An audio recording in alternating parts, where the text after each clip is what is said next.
안녕하십니까 회원 여러분. 지금부터 대한약사회장 및 지부장 선거관리 규정 제36조 2항에 따라 제41대 대한약사회장 후보자 제1차 정책토론회를 시작하겠습니다. 저는 오늘 정책토론회 사회를 맡은 중앙선거관리위원회 좌석훈 위원입니다. 토론에 앞서 국민 의례를 갖겠습니다.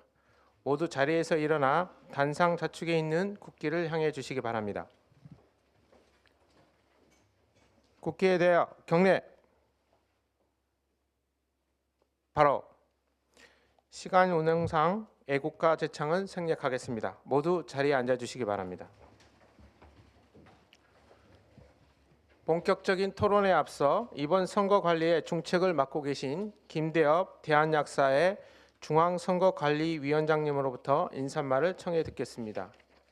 인사 말씀과 함께 이번 선거를 앞두고 정책 토론회에 임하는 후보자와 유권자인 회원 여러분께 당부의 말씀을 부탁드립니다.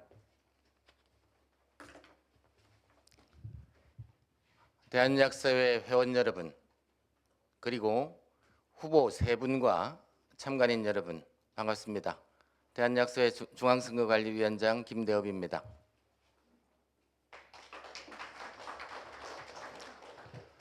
오늘의 정책토론회는 대한약사회 중앙선거관리위원회와 대한약사회 출입기자단이 공동으로 주최하는 것입니다. 이 토론회에 참여하는 세 후보분, 기호 1번 최강훈 후보, 기호 2번 권영희 후보, 기호 3번 박영달 후보, 이 세 분이 약사사회의 발전과 약사 직능의 미래를 열어갈 정책, 공약들을 발표하고 검증받는 자리가 오늘의 정책 토론회 자리입니다. 그리고 이 정책 토론회는 우리 회원 여러분들께서 차기 대한약사회장을 어떤 분을 선택해야 하는지 좋은 잣대가 되고 좋은 자리가 될 것으로 믿습니다. 세 분 후보들의 건성을 바라고 오늘 좌장을 맡아주신 대한약사회 대의원총회 부의장이신 권태정 부의장과 같이 공동 주최하는 우리 기자단 여러분들께도 감사하다는 말씀을 드립니다. 이번 선거가 우리 유권자들이 한 명도 빠지지 않고 다 투표하는 그런 선거가 되기를 기대합니다. 감사합니다.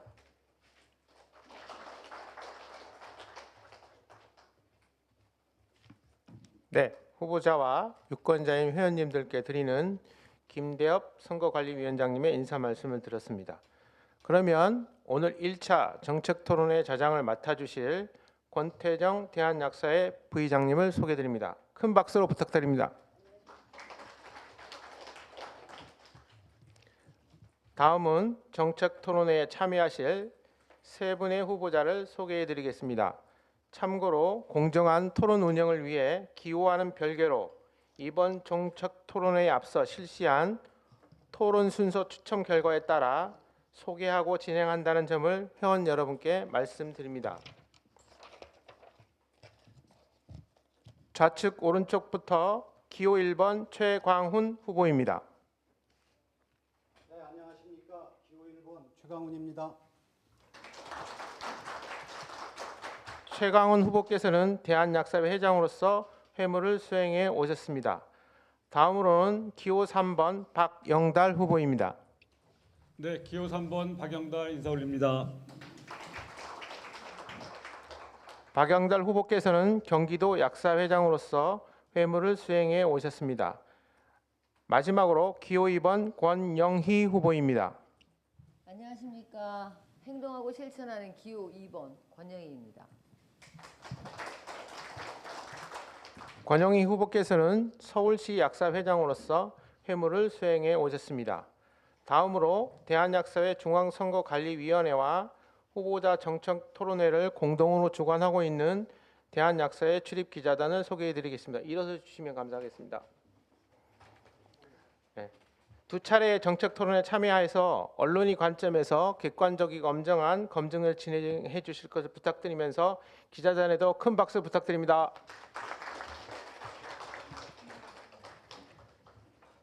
그리고 원활한 정책 토론회 진행을 위해 참관인 여러분께 몇 가지 당부의 말씀을 드리겠습니다. 가급적 급한 일이 아니시면 토론장 이석을 하지 않도록 부탁드립니다. 그리고 소지하고 계신 핸드폰은 진동 모드로 전환하시거나 꺼주시기 바랍니다. 또한 토론장 내에서 혼란을 야기시킬 수 있는 어깨띠나 피켓 등 식별 도구 지참을 삼가해 주시고 혹시 지참하셨다면 제거하거나 내려주시기 바랍니다. 그리고 토론회를 방해하는 일체의 행위에 대해서는 즉각적인 퇴장 조치를 취할 것입니다. 이 조치는 신성한 회원이 참정권을 해치는 행위로 참가하시는 회원께서는 유념해 주시기 바랍니다. 이제 마이크를 권태정 좌장님께 넘겨드리면서 본격적인 정책 토론회를 시작하겠습니다. 감사합니다. 존경하는 회원 여러분, 안녕하십니까? 오늘 정책 토론회 자장을 맡은 권태정 부의장입니다. 제41대 대한약사회장 선거의 첫 번째 정책 토론회는 후보자들을 한 자리에 모시고 각 후보자의 정견과 공약을 비롯해 약사회에 대한 비전을 비교하고 검증해 볼 수 있는 매우 중요한 자리가 될 것입니다. 2시간 동안 진행되는 정책 토론회에 유권자인 회원 여러분께서 많은 관심을 가지시고 시청해 주시기를 바랍니다. 오늘 진행되는 정책 토론회는 유튜브를 통해 생방송되고 있습니다. 정책 토론회가 종료된 이후에도 선거 기간 중에는 유튜브의 대한약사회 채널을 통해서 정책 토론회 영상을 확인하실 수가 있음을 알려드립니다. 자, 그럼 1차 정책 토론회 진행 방식에 대해서 말씀드리겠습니다. 먼저 각 후보자께서는 정견 및 공약 설명을 통해 자신의 해무 철학은 물론 과거의 경력과 해무 성과 등을 설명하고 자신이 왜 제41대 대한약사회장이 되어야 하는지에 대해 말씀해 주시기를 바랍니다. 이어지는 후보자 간 토론을 통해 각 후보자의 정견 발표 및 공약 설명을 상호 검증하기 위한 주도권은 토론 방식으로 진행됩니다. 주도권 토론에 대한 자세한 설명은 토론 시작에 앞서 말씀드리겠습니다. 자, 그럼 정책 토론의 첫 번째 순서로 후보자별 정견 발표와 공약 설명의 시간을 갖도록 하겠습니다. 앞서 말씀드린 추첨 결과에 따라 최강훈 후보, 박영달 후보, 권영희 후보 순으로 진행하겠습니다. 각 후보자께서는 7분의 시간이 주어집니다. 첫 번째 순서로 최강훈 후보께서는 7분 이내로 정견 발표와 공약 설명을 해 주시기 바랍니다. 자, 최강훈 후보 시작하시죠. 네. 안녕하십니까? 제41대 대한약사회장 후보 기호 1번 최광훈입니다. 약사 직역과 직능은 지금 폭풍 같은 도전과 환경적 변화를 맞이하고 있습니다. 우리 직역에 대한 침탈은 약사의 본질적인 역할과 의미에 대한 도전이며 도저히 받아들일 수 없는 것들입니다. 또한 코로나19 이후 급격하게 변화하고 있는 기술적, 사회적 환경 변화는 위기와 기회를 모두 가져오고 있습니다. 지금 시점에서 대한약사회는 치밀하고 철저한 준비로 성과를 만들어내야 합니다. 내부적으로 16개 시도 지부와 8만 회원들과 치열하게 토론하고 합심하여 우리의 의지를 모아야 합니다. 외부적으로는 국회와 정부, 보건의료단체, 관련 사회단체와 때로는 싸움으로, 때로는 동료로 협상 테이블에 앉아 우리의 의지를 관철시켜야 합니다. 이런 중대한 시기에 대한약사회장은 어떤 사람이 되어야 할 것인가? 저는 이렇게 생각합니다. 대한약사 회장은 이기는 법을 알아야 합니다. 마이크 들고 소리친다고 상대방과의 싸움에서 이기지 못합니다. 스마트하게 투쟁과 협상을 이끌어내야 합니다. 듣고 주장하고 관철시켜 반드시 결과를 얻어내야 합니다.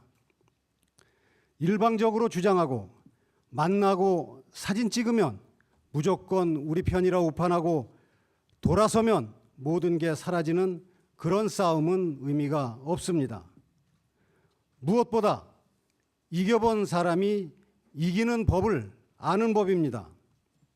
또한 대한약사 회장은 회무의 중심이 약사에 있어야 합니다.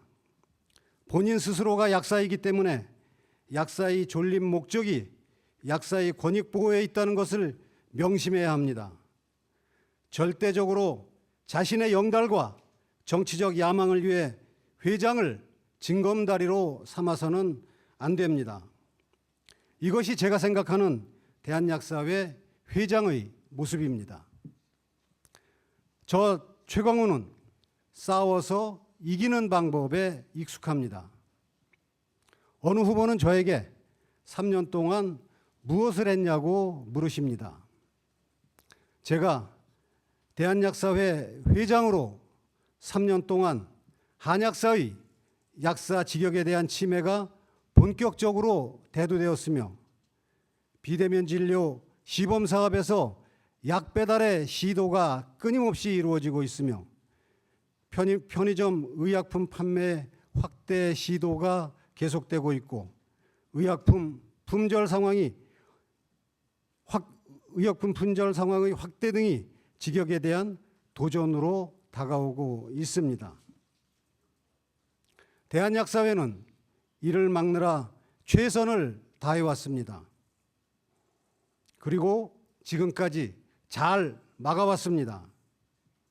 복지부 사상 최초 한약국 전수조사를 이끌어내어 불법 전문약 행정처분과 수사 의뢰가 시작되었습니다. 식약처의 한약제재 외 일반약 구분에 대하여 즉 한약이 들어가 있지 않으면 한약제재가 아니다는 공식적인 답변을 이끌어냈습니다. 또한 비대면 진료 시범 사업에도 약 배달을 철저히 막아냈고 편의점 약, 화상투약기 등 약국의 의약품 판매도 완벽하게 저지하고 있습니다. 저가약 약가 인상을 통해 대량 생산을 하고 그 결과 대량 생산을 하며 20여 차례의 균등 공급 등으로 동네 약국의 품절 상황에 도움을 주었습니다. 성공적인 대관 업무를 통하여 공공심야약국을 법제화시키고 약국 내 폭력행위 금지 법안을 만들었고 병원 불법 지원금을 지급하는 것을 엄금하는 금지법을 제정했습니다. 보건소장에 약사가 임용이 가능하도록 법을 개정했고 지역 통합돌봄법 제정 등 다수의 법 재개정도 지속적으로 이루어 왔습니다. 성분명 처방제도 의무화를 위한 대체조제 간소화도 성과를 만들어가고 있습니다. 또한 약국에 도움을 드리기 위해 조제료 가산으로 가류약 30% 조제 심야 조제 시 조제료 200%를 인상했고 코로나 대면 투약 관리료 6,020원을 신설해 냈습니다. 300억이 넘는 규모의 불법 재고 반품 사업을 성공적으로 진행했습니다. 최근엔 13년 전 삭감된 900억에 가까운 의약품 관리료 복원도 눈앞에 와 있습니다. 그리고 약사 직능의 업그레이드를 위하여 공직약사 직급 향상을 사상 최초로 성공하여 식약처 약무직은 6급, 국방부 약무직 군무원은 5급으로 상향 조정되었습니다. 제가 3년 동안 무슨 일을 해왔는지 잘 들으셨을까요? 지금부터는 그런 말씀을 안 하셔도 될 것 같습니다. 사실 제가 이렇게 해온 일들은 모두가 우리 회원 여러분의 지지와 성원 그리고 적극적인 참여 덕분입니다. 모든 약사님이 만족하시지는 못하겠지만 역대급 성과를 만들어냈다고 자부하고 있습니다. 저 최강훈은 앞서의 성과에 만족하지 않고 7분. 이게 7분 지났어요? 아닌 것 같은데. 7분 지나. 마무리해요. 네, 공약을 얘기하다가 시간이 다 됐습니다. 차후 다른 기회를 통해서 다시 공약을 말씀을 드리면서 회원님들께 자세한 사항을 말씀드리도록 하겠습니다. 감사합니다. 네, 최강원 후보님 수고하셨습니다. 다음은 이어서 박영달 후보자께서 말씀해 주시겠습니다. 존경하는 회원 여러분 안녕하십니까? 초심, 열심, 뒷심, 삼심으로 약사 직능 번영을 위해 출마한 기호 3번 박영달입니다. 3년 전 그리고 6년 전 선거 때 나온 공약을 보면 지금과 별반 차이가 없습니다. 그 이유는 어느 집행부도 약사의 현안을 제대로 해결한 적이 없기 때문입니다. 한약사 문제를 완벽하게 해결하려면 법 개정을 해야 합니다. 네, 법 개정 절대 쉽지 않습니다. 그러나 핵심을 바로잡지 못하고 주변만 얼쩡거려서는 그 어떠한 약사 정책도 개선할 수 없습니다. 그러면 법 개정을 제대로 할 수 있는 방법은 무엇이겠습니까? 어느 날 갑자기 우리가 법 개정을 요구한들 국회에서 바로 이루어집니까? 법 개정을 하기 위해서는 국회의원, 공무원과 소통하고 관계를 유지해야 합니다. 또한 연구 용역을 통하여 현재 상황을 정확히 진단하고 법 개정의 근거와 논리 마련을 하여 국민의 지지를 받아 국회를 설득해야 합니다. 지난 30년간 회문을 해보니 약사 현안을 가장 확실하게 해결하는 방법은 바로 법 개정입니다. 저는 지난해 10월 30일 한약사 관련 약사법 개정을 발의를 주도한 바 있고 금년 8월 30일에는 대체조제 사후통보 간소화 법안을 발의 주도한 바 있습니다. 그래서 저는 관련 인사들과 관계를 아주 잘 유지해왔고 법안 상정을 계속 시도해 왔습니다. 그 과정에 실패와 성공을 전부 경험했습니다. 그 경험을 바탕으로 지금까지 해결하지 못한 약사회 현안을 해결하는 법 개정에 온 힘을 쏟겠습니다. 그것이 약사 미래를 위한 중요한 초석이 되리라 확신합니다. 저 박영달을 선택하시는 이유는 바로 이것입니다. 이제 제 공약을 소개하겠습니다. 첫 번째, 한약사 문제를 약사법 개정으로 해결하겠습니다. 한약사 문제는 세 가지 방법으로 해결하겠습니다. 하나, 의약품에서 한약 제제와 비한약 제제를 구분해야 합니다. 현재 복지부와 식약처는 부처 간 눈치만 보며 한약재 분리 책임을 서로 떠넘기고 있습니다. 저는 약사법 개정을 통하여 식약처가 한약 제재를 고시하도록 하여 부처 간 책임 전가를 종결하려 합니다. 약사법 개정 상정안 이미 여러 번 시도해 본 적이 있어 어떻게 하면 법 통과가 잘 되는지 저 박영달이 가장 잘 알고 있습니다. 임기 3년 동안 약사법 개정을 꼭 이뤄내도록 연구 영역도 주고 시민단체와의 연대도 지속적으로 강화해 나갈 생각입니다. 최근 한약사들이 전문의약품 행정처분 기사들이 나오고 있는데 사실 이것 절대 중요한 거 아닙니다. 한약사들이 전문의약품 조제 행위는 이미 법으로 명확히 금지되어 있고 이미 실천 약사의 고발에 따른 처벌 사례들도 있습니다. 지금까지 안 한 대한약사의 직무유기입니다.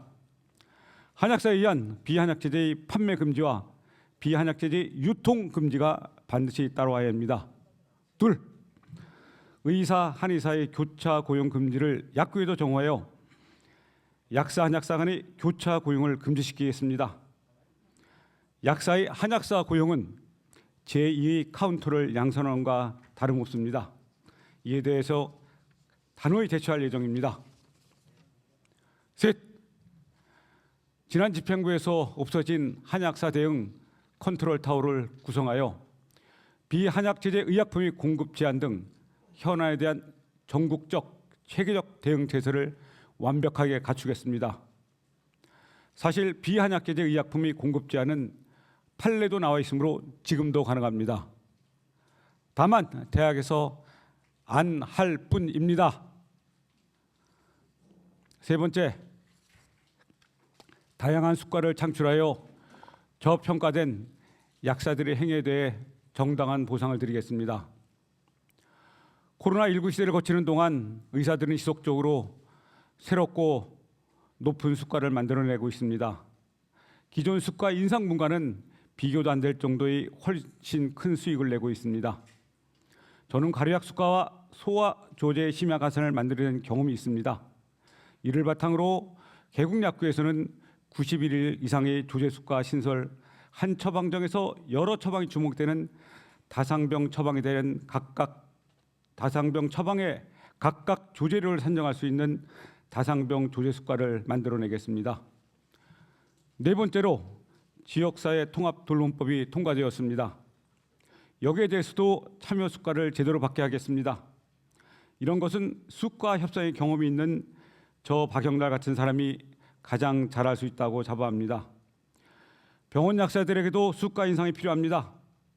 마약류 관리 전담 약사를 신설하면서 마약류 관리 수가를 측정하고 상대적으로 낮은 원내 약국의 조제 수가를 높이겠습니다. 각종 HC 포장지, 투약병 등 각종 소모성 재료비 손실을 보상하도록 조제 수가를 신설하겠습니다. 공직약사에게는 1987년 이후 인상되지 않은 약사 수당 인성이 이루어져야 합니다. 산업약사의 경우에도 약사 사회의 소속감 강화와 자질 향상을 위한 맞춤형 연수교육 프로그램을 제공하겠습니다. 이외에도 지역별로 정몰 송곳 같은 공약을 맞춤형으로 전부 준비해 놓고 있습니다. 이런 공약들이 약사님들의 편안한 일상과 약사로서의 긍지를 높여주는데 목숨을 바치겠다는 저희 뜨거운 마음을 전해드리면서 마치겠습니다. 약은 약사에게, 법 개정은 박영달에게. 네, 박영달 후보님 수고하셨습니다. 이어서 권영희 후보자께서 말씀해 주시죠. 안녕하십니까. 행동하고 실천하는 후보, 대한약사회장 후보 기호 2번 권영희입니다. 존경하는 회원 여러분, 저는 이번 선거 과정을 통해 우리 약사들의 삶이 현재 얼마나 답답한지, 그리고 우리의 미래가 얼마나 불안한지 회원 여러분을 통해 낱낱이 전해 들었습니다. 우리 약사 사회는 급격한 변화의 물결 위에 서 있습니다. 의정 갈등이 끝나면 바로 불어닥칠 편의점 약 품목 확대, 비대면 진료와 약 배달, 잘못 대처하면 약사 미래 30년, 40년이 위태로운 중대한 시기입니다. 3년 전 공약집을 보신 적 있으십니까? 지금과 거의 같습니다. 매번 말만 하는 한약사 문제, 품절약 사태, 약가이나 반품약, 그 어떤 현안도 속 시원하게 해결된 바 없습니다. 그대로 머물러 있는 것은 무엇 때문입니까? 현안 해결을 위한 행동과 실천이 없었기 때문입니다. 위기 시대였다고 하지만 우리 주변의 다른 직능 단체들은 같은 위기 시대를 기회로 삼아 자기들의 이익을 챙겨 앞으로 치고 나아갔습니다. 최강훈 후보는 지난 3년간 투쟁하고 싸웠다고 자화자찬하십니까? 대한간호사회는 간호사법을 통과시켰고 의협은 비대면 진료 수가 130%를 얻어갔습니다.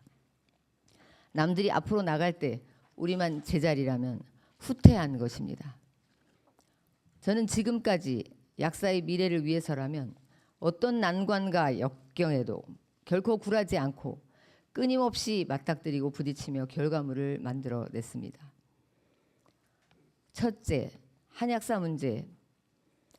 금천 종로 약국 앞 집회를 통해 YTN, MBC에 본격적으로 공론화했고 한약사 문제 해결을 위한 대국민 서명운동으로 정부와 국회의 관심을 이끌어냈습니다.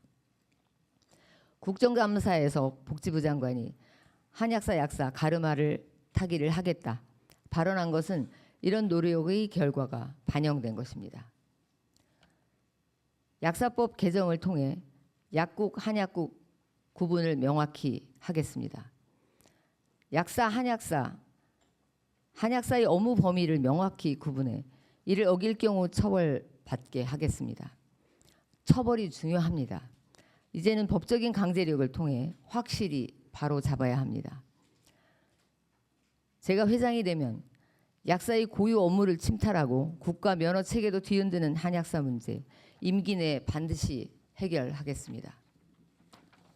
둘째, 약사 민생. 서울시 추석 연휴 비상진료 대책을 통해 오세훈 시장과 담판을 지어 약국당 3일 최대 150만 원의 지원금을 받아냈습니다. 이를 전국으로 확대하고 일회성이 아니라 당번 약국 운영이나 명절 연휴 지원금처럼 약국을 지속적으로 지원하는 시스템을 구축하겠습니다. 셋째, 품절약과 성분명 처방에 대해 말씀드리겠습니다. 우리 약사들은 대체조제할 약이 있어도 그 제조사의 약을 구하지 못하면 왜 너희 약국만 약을 못 구했느냐, 무능한 건 아니냐, 그런 소리를 들어야 했습니다. 국민의 생명을 위협하는 품절약, 약사들의 서러움 더 이상 좌시해선 안 됩니다. 품절약에 한해서 성분명 처방을 하도록 법안을 준비 중입니다. 이제는 국회와 시민이 더 먼저 요구하고 있습니다. 품절약부터 시작해서 종속적인 의약분업의 폐해를 막아낼 성분명 처방 확대해 가도록 하겠습니다. 지금 당장 품절에는 장기 처방을 제한하고 분할 조제를 허용할 수 있도록 하겠습니다. 넷째, 비대면 진료와 약 배송에 대해 말씀드리겠습니다. 대한약사회가 올바른 플랫폼 연대에서 탈퇴하면서까지 사설 플랫폼과 약국을 중개해주는 PPDS를 만들어 비대면 진료 사설 플랫폼이 명분만 세워준 꼴이 되었을 때 저는 철저한 자료 조사를 통해 국회 참고인으로 출석해 사설 플랫폼의 플랫폼 폐해를 낱낱이 고발했습니다. 가장 중요한 것, 약국의 사기업 플랫폼 종속을 어떻게 방지할 것입니까? 첫째, 정부주도 공적 전자처방전 법안 발의에 기여했고 22대 총선 공약집에 담았습니다. 둘째, 바로 얼마 전에 발의된 닥터나우 규제 법안, 해당 개정안이 발의되기까지 더불어민주당 김윤 의원실과 총선 정책 협약을 통해 약국이 직면한 현실적 어려움과 비대면 진료 플랫폼의 문제점을 적극적으로 알리고 긴밀히 소통해 왔습니다. 약국의 역할을 보호하고 비대면 진료 플랫폼으로 인해 발생할 수 있는 독점 문제를 방지하겠습니다. 마지막으로 비대면 진료 시 성분명 처방을 제도화하여 약 배달을 막고 근처 어느 약국에서나 대면 조제가 가능한 환경을 만들겠습니다. 마지막 다섯 번째로는 병원약사, 산업약사, 공직약사 정책입니다.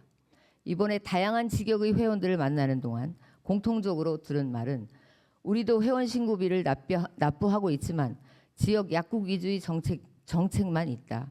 우리도 신경 써달라는 말이었습니다. 자랑스러운 병원 약사를 지속하지 못하는 근본적인 이유, 인력 기준, 수가 개선하겠습니다. 제약 강국을 위해 최전선에서 뛰고 있는 산업약사와 공직약사, 약사 면허 수당을 현실화하고 산업약사 의무 채용과 공직약사 채용 여건을 굳히겠습니다. 존경하는 회원 여러분, 가만히 있으면 우리 약사들을 위한 어떤 것도 얻을 수 없습니다. 기호 2번 권영희는 서울시 의원의 경험과 서울시 약사회의 경험을 통해 법을 만들 줄 알고 공무원과 소통하고 시민단체와 관계망을 만들었습니다. 그것들을 통해 우리 회원님들의 손에 수건 사업의 결과물을 쥐어줄 수 있는 회장이 되겠습니다. 기호 2번을 선택해 주십시오. 감사합니다. 네, 권영희 후보님도 수고하셨습니다. 세 분의 후보자의 정견 발표와 공약 설명을 잘 들었습니다. 제41대 대한약사회장에 출마하는 마음가짐부터 왜 본인이 대한약사회장으로 선출되어야 한다고 생각하는지 그 당위성까지 확인할 수 있었던 것 같습니다. 벌써 후보자 간에 열기가 슬슬 오르기 시작하는 것 같습니다.